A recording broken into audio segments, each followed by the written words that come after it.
आइए एक बहुत ही अच्छा सा क्वेश्चन आज सॉल्व करते हैं। मैंने अपने प्रीवियस वीडियो में एक क्वेश्चन दिया था root of 7, root of 7, root of 7, root of 7, root of 7 up to infinite, what is its value. तो उसका सॉल्यूशन बहुत से बच्चों ने देखा और उसको अपने फ्रेंड्स को भी शेयर किया। तो यहाँ पर आज क्वेश्चन नंबर जो अगला क्वेश्चन है, मतलब आज का पहला क्वेश्चन और कंटिन्यूअस उसी क्वेश्चन का एक अदर फॉर्म भी देख लीजिए। इवेलुएट या find the value of, find the value of, ये भी मल्टीपल चॉइस में भी पूछा जाता है बहुत से क्वेश्चंस के लिए। तो यहाँ पर देखिए रूट ऑफ, पहला यहाँ पर हमें क्या करना है, रूट ऑफ 7 प्लस, अभी यहाँ पर प्लस है और प्रीवियस क्वेश्चन में प्लस नहीं था। Root of 7 plus root of 7 plus root of 7 plus, चलते जाइए up to infinity equal to what, ये है अपना क्वेश्चन। पिछले क्वेश्चन में क्या था, ये मल्टीप्लाइड फॉर्म में था, root of 7 into root of 7 into root of 7 into root of 7। तो अगर प्लस आ गया तो क्या होगा, अगर root of 7 root of 7 root of 7 root of 7 into के फॉर्म में था तो उसका आंसर निकाला गया था 7। क्या आंसर था, 7। तो यहाँ पर इसका आंसर क्या होगा, आइए देखते हैं। सभी बच्चों को बहुत ध्यान से देखना है और अपने सारे दोस्तों को शेयर कर देना है कि इस टाइप के क्वेश्चन का सोल्यूशन क्या होता है और कैसे सॉल्व करना है, बहुत ही अच्छे ढंग से बता सकते हो। तो आइए देखते हैं कि इसका सोल्यूशन यहाँ पर क्या है। हमारा जो क्वेश्चन है बहुत ही सिंपल है और सोल्यूशन भी सिंपल ही है। तो पहले क्या करते हैं, ये क्वेश्चन हमारा जो यहाँ फाइंड करना है, इसको root of 7 plus root of 7 plus root of 7 plus root of 7 plus, दो तीन बार भी लिख लिया तो भी चलेगा, up to infinity equal to x. इसको हम लोग कंसिडर कर लेते हैं से, या लेट यहाँ पर लिख सकते हो। चलो इसको हमने कंसिडर कर लिया कि लेट इट बी एक्स, क्योंकि देखो मैथमेटिक्स में क्या होता है, पहले कोई भी चीज अगर सॉल्व करना है तो हम उसको कंसिडर कर लेते हैं, लेट इट बी एक्स। क्या करना है, लेट इट बी एक्स। जब उसको कंसिडर कर लिए कि इसकी वैल्यू एक्स है तो एक्स की वैल्यू हम लोग ढूंढना चालू करते हैं कि वो एक्स क्या है, तब हमको रियल आंसर दे देता है कि एक्स यही है। इसका मतलब है कि इसका जो सोल्यूशन है, जो एक्स की वैल्यू आई वही है। तो आइए देखते हैं कि यहाँ पर इसका एक्स की वैल्यू क्या है। हमने अज्यूम कर लिया, कंसिडर कर लिया कि let root of 7 plus root of 7 plus root of 7 plus root of 7 plus of infinity, और इनफाइनाइट टर्म तक है, देखो इन्फिनिटी का सिंबल है इक्वल टू एक्स। अब करना क्या है इसको, on squaring both sides, on squaring both sides. चलो स्क्वायर कर दिया, स्क्वायरिंग करने के बाद हमें क्या मिलता है यहाँ पर वो भी देख लेते हैं। तो स्क्वायरिंग करोगे तो ये जो बाहर का रूट है, देखो एक रूट ऐसा होल स्क्वायर लगाओगे किसी भी रूट का। देखो एक एग्जांपल दे देता हूँ, मान लो कि यहाँ पर है रूट 5, अगर ये रूट 5 का स्क्वायर करते हो तो इसकी वैल्यू कितनी आती है, 5। मतलब ये रूट निकल जाता है, रूट क्या होता है, निकल जाता है। तो वैसे ही ये मान लो कि भी हमारे पास सिर्फ एक रूट है, मेन वाला बड़ा वाला रूट है और उसके अंदर है 7। इसका जब स्क्वायरिंग करोगे तो ये वाला रूट हटा देगा, ये फ्री हो जाएगा 7। ठीक है, तो मैं यहाँ पर इसको हटा देता हूँ, नहीं तो सोचोगे कि ये कहाँ से आ गया। तो एक एग्जाम्पल था, स्क्वायरिंग ऑन बोथ साइड किया तो देयरफॉर देखो ये वाला 7 हो गया फ्री, ये 7 फ्री हो गया। तो रूट ऑफ 7 ये पूरा एक रूट निकल गया, बाकी के रूट फिर से रेडी रहेंगे, बचे हुए हैं। रूट ऑफ फिर से लगा देते हैं, 7 plus root of 7 plus root of 7। चाहे एक बार और लिख लीजिए, ऐसा ये इनफाइनाइट टर्म है तो हम कितने भी टर्म्स लिख सकते हैं ऐसे। ठीक, और प्लस कंटिन्यूअस इसको आगे बढ़ाते जाना है अप टू इन्फिनिटी, और इक्वल टू, अब जब स्क्वायर किया तो एक्स का भी तो स्क्वायर हो जाएगा, तो उसका स्क्वायर क्या होता है, x square, it is equal to x square. क्योंकि ये रूट यहाँ तक पूरा जो है, ये बड़ा वाला रूट यहाँ तक है इन्फिनिटी तक। तो ऐसा नहीं सोचना कि इसका स्क्वायर हो जाएगा, ये रूट यहाँ तक रहता है ना, ये रूट यहाँ तक रहता है, तो एक रूट निकल जाता है, बाकी सब ऐसे अपने जगह पर बचे रहते हैं। ये हो गया 7 plus root 7 plus root 7 plus root 7 plus root 7 equal to up to infinity equal to x square. तो ये स्क्वायर हो गया, लेकिन उसी का वैल्यू, अब यहाँ से देखो इसी का वैल्यू हमने क्या अज्यूम किया है वहां पर, एक्स। क्या अज्यूम किया है, एक्स। तो इतने टर्म का वैल्यू ये जो यहाँ पर आएगा, एक ब्रैकेट कर दो यहाँ पर, ये है एक ब्रैकेट, और इसी का वैल्यू हम यहाँ से सब्स्टिट्यूट कर सकते हैं। Therefore 7 plus x equal to x square. ये हमारे पास एक इक्वेशन बन गया और इसको स्टैंडर्ड फॉर्म में लिख लेते हैं इक्वेशन को।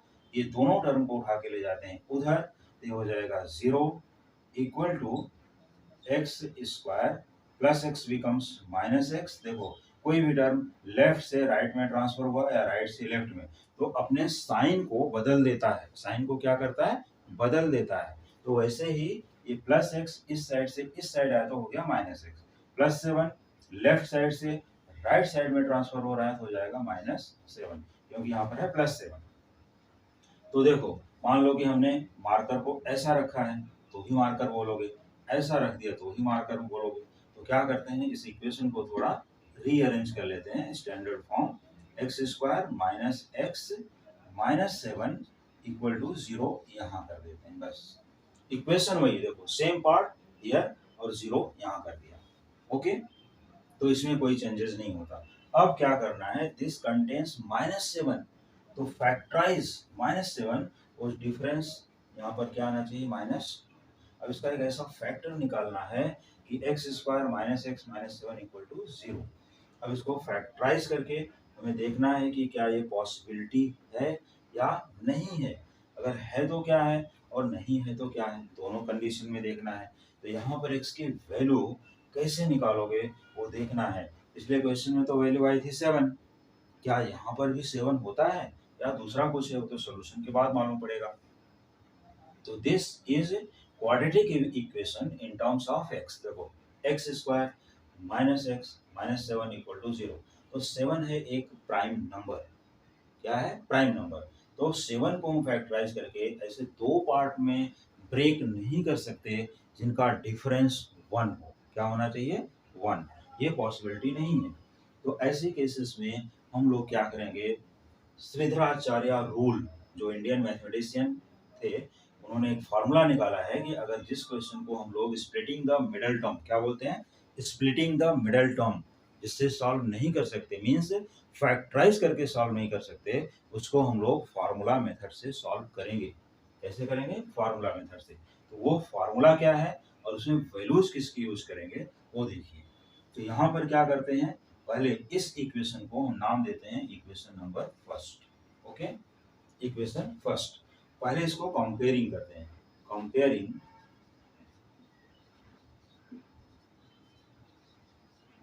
Equation 1 with ax square plus bx plus c equal to 0। अब यहाँ से हम लोग abc निकाल, देखो x square means 1x square है। क्या है? 1x square. तो 1x स्क्वायर यहाँ से देखो 1x square is ax square. तो यहाँ पर a की वैल्यू क्या हो जाएगी? a is 1 minus 1x equal two plus bx। तो ये हो जाएगा b इक्वल टू -1, क्योंकि इसका कोफिशिएंट क्या है? -1। और c देखो प्लस c है, यहाँ पर है -7, तो c इक्वल टू -7। ये टर्म्स यहाँ पर आ गई। अब इसके बाद इसमें हम लोग यूज करेंगे फार्मूला। तो फार्मूला कौन सा है? Since x equal to -b plus minus root over b square -4ac upon 2a whole divide by रहता है, होल डिवाइड बाय 2a। ये है फार्मूला जो इंडियन मैथमेटिशियन श्रीधराचार्य द्वारा दिया गया है। तो x equal to -b plus minus under root b square minus 4ac upon 2a। अब abc के सभी वैल्यूज यहाँ रख देते हैं। देखो it is coefficient of x square, it is coefficient of x, it is constant term, ये इनके वैल्यूज हैं। और root b square minus 4ac को, ये बी स्क्वायर माइनस 4ac को हम लोग बोलते हैं डिस्क्रिमिनेंट, जिसको कैपिटल डी से भी लिखा जाता है। तो ये सभी के वैल्यूज हम लोग पुट करते हैं तो हमें मिलेगी वैल्यू ऑफ एक्स। तो उसको सॉल्व करने के लिए हम लोग यहाँ पर सॉल्व कर लेते हैं। ठीक है, चलो छोटी सी लाइन यहाँ बना देते हैं। तो देयरफॉर x इक्वल टू, अब सभी वैल्यूज इसमें पुट करना है। तो माइनस भी है पहले, that is minus of -1 plus minus root over b square, that is -1 square minus 4 into a का वैल्यू है 1 और c का वैल्यू क्या है? -7। 4ac ये पूरा रूट के अंदर है अपॉन 2 इंटू 1। देखो यहाँ पर है c, b square minus 4ac, b is -1, a is 1, b square minus minus b plus minus b square minus 4ac upon 2a. It is equal to minus of minus, ये हो गया 1, ठीक है, it is 1 हो गया। अब इसके बाद प्लस माइनस यहाँ पर लिखोगे कंटिन्यू और रूट भी लिखोगे। -1 स्क्वायर होता है 1, +1 हो जाएगा, माइनस इंटू माइनस प्लस और 4 से बन जाए 28, यहाँ पर लिखना है +28 divide by 2 into 1 that is 2. It is equal to 1 plus minus root over 29 upon 2. तो ये जो आंसर यहाँ पर आया हुआ है 1 प्लस माइनस रूट 29 अपॉन 2, ये इसका फाइनल आंसर है। लेकिन अगर इसको डेसिमल पॉइंट में पूछा गया है तो हमें स्क्वायर रूट ऑफ 29 निकालना पड़ेगा, ठीक है। तो स्क्वायर रूट ऑफ 29 निकालने का मेथड ऑलरेडी स्टूडेंट्स को मालूम है या नहीं मालूम है तो मुझे कमेंट करिए। अगर मान लो ऐसे नंबर का स्क्वायर रूट नहीं निकाल सकते कि सर इसका स्क्वायर रूट कैसे निकालना है विदाउट कैलकुलेटर, तो I will give you solution. ऐसे ही मेनी एग्जांपल्स में दे दूंगा कि रूट ऑफ 29 मतलब जो नंबर परफेक्ट स्क्वायर नहीं है उनका स्क्वायर रूट कैसे निकालना है उसको भी बता दूंगा। ये हमारा जो x का वैल्यू है यहाँ पर आ गया, x is 1 plus minus root 29 upon 2। देखो रूट ऑफ 29 इसका वैल्यू 5 पॉइंट समथिंग आएगा, तो 1 प्लस करोगे 5 पॉइंट समथिंग मतलब 6 पॉइंट समथिंग अपॉन 2 भी है तो 3 पॉइंट समथिंग आंसर देगा। लेकिन अगर उसी को माइनस करोगे तो वो नेगेटिव आंसर आ जाएगा। तो ये दो आंसर यहाँ पर पॉसिबल हैं, एक प्लस और एक माइनस, ये पूरे टर्म का। लेकिन मोस्टली जो कॉम्पिटिटिव एग्जाम्स हैं उसमें प्लस वाला आंसर प्रेफरेंस में दिया जाता है या प्लस माइनस दोनों लिखा रहेगा, तो 1 plus minus root of 29 upon 2। तो इस तरह से ये टाइप का क्वेश्चन सॉल्व कर सकते हो। तो मैंने अपने प्रीवियस वीडियो में दिया था इनटू के फॉर्म में, और अभी जो दिया सोल्यूशन ये प्लस के फॉर्म में दिया। तो इसके और भी डिफरेंट डिफरेंट टर्म्स होते हैं, मैं और भी डिफरेंट क्वेश्चन इस टाइप का लेकर के आऊँगा अपने कमिंग वीडियोस में। तो तब तक के लिए स्टूडेंट चैनल को सब्सक्राइब कर लें, बेल आइकन ऑन रखें, जिससे आने वाले हमारे रिमेनिंग या नेक्स्ट क्वेश्चंस न्यू क्वेश्चन का सोल्यूशन फटाफट मिलता रहे।